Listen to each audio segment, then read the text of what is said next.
This PC right here should have costed over $1,200, but I built it for just $875. And not only does it look clean, it can run Fortnite at more than 300 FPS on high settings. For the GPU, I picked the RX 7800 XT. It has 16GB of VRAM, allowing for great 1440p gaming and great 1080p gaming. I bought the GPU used for $370 from Facebook Marketplace. If you were to buy any GPU, I would check Facebook Marketplace and eBay regularly, and also try to negotiate with offers for the cheapest price. Since my CPU did not come with the stock cooler, I used a frozen A410 cooler that I got from Amazon for $27. Using combo deals from Micro Center gets you a motherboard, CPU, and RAM for a good discounted price. I got a motherboard, CPU, and RAM for just $300. The CPU, I picked the Ryzen 5 7600X from its solid performance, and it has an upgradable path for future proofing. For RAM, I used 2 sticks of 16GB of RAM. Because the bundle only included 1 stick of RAM, I had to buy another one for $45. The motherboard I picked was the Asus B650M-A Prime AX. This is an AM5 motherboard and has 4 slots for RAM. It's also a micro ATX motherboard.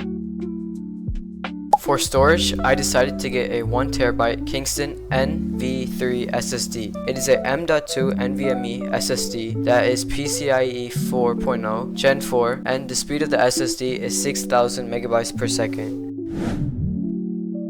For the PC case, I decided to go with the Okonos Cypress 5 Air. This case was only about $50 on Amazon, and this is an ATX size case. It has 4 pre-installed fans, making the building process much easier. The side panel is tempered glass, so you can see through it easily. There is no RGB inside the case, but on the outside it has a wood-like finish, and I think the front is made of wood. For pre-installed ports, it comes with 1 USB Type-C port, 3 USB 3.0 ports, and 1 audio output port and 1 audio input port.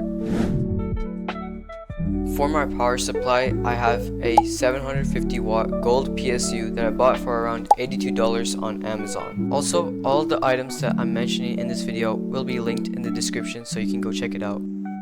This was my first time building a PC, so I was a little worried about not installing the CPU correctly or a power failure. It took me about 4 hours to fully build the PC. On this PC, I tested Fortnite and Valorant, both at 1080p. The first game that we tested was Fortnite in performance mode and DX12. In creative, I got about 340 FPS, and sometimes it shot up to more than 400 FPS while recording off this PC. If you were to cap the FPS, there's a slight chance that the FPS will be better.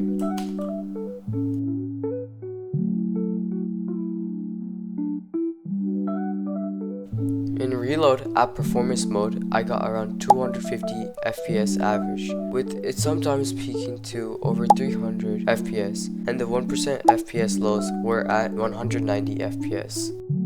In reload at DX12 high, I got around 100 FPS average, and it sometimes peaked over to 115 FPS, and for the 1% lows, it got around 90 FPS. The next game I tested was Valorant. At all high settings, I got an average of 450 FPS. It peaked to over 500 FPS sometimes, and for 1% FPS lows, it got 436 FPS. On all low settings, I got an average of 470 FPS. For some reason, it would cap my FPS at 500 and I would not be able to go above it. Even though I increased the FPS cap, nothing would change. So we don't know how high it can actually go. 1% FPS lows, it got 380 FPS. In the end, this is a great PC for anyone who wants to play games competitively at 1080p and 1440p, especially when this was only built for $875. As said before, all items will be linked in the description if anyone wants to check them out.